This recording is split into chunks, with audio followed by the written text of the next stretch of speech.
ஓய்வூதிய கோரிக்கை குறித்து விஜயை மாநில ஒருங்கிணைப்பாளர் சந்தித்து பேசியதாக வெளியான தகவலுக்கு ஜாக்டோ ஜியோ அமைப்பு மறுப்பு தெரிவித்திருக்கிறது. இது தொடர்பான விவரங்களை செய்தியாளர் கருணாகரன் வழங்க கேட்கலாம். கருணாகரன், விவரங்களை பகிர்ந்துக்கலாம்.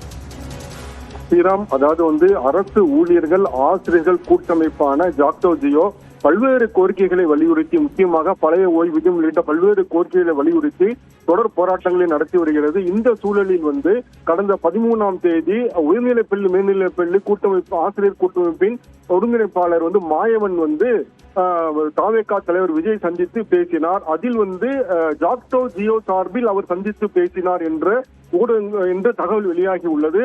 அதை ஜாக்டோ ஜியோ திடமாக மறுத்துள்ளது. காரணம் ஜாக்டோ ஜியோ எந்தவித சமரசம் இன்றி தொடர்ந்து அரசிடம் பேச்சுவார்த்தை நடத்தி பல்வேறு கோரிக்கைகளை வென்றுள்ளது. பழைய ஓய்வூதிய திட்டம் குறித்து முடிவுக்காக காத்துள்ளோம். இந்த சூழலில் நாங்கள் ஜாக்டோ ஜியோ சார்பில் தாவேகா தலைவர் விஜயை சந்தித்து பேசவில்லை, எனவே அதற்கும் எங்களுக்கும் எந்தவித சம்பந்தமும் இல்லை என்று ஜாக்டோ ஜியோ அமைப்பின் மாநில ஒருங்கிணைப்பாளர்கள் வெளியிட்ட செய்திக்குறிப்பில் தெரிவிக்கப்பட்டுள்ளது. ஸ்ரீராம்,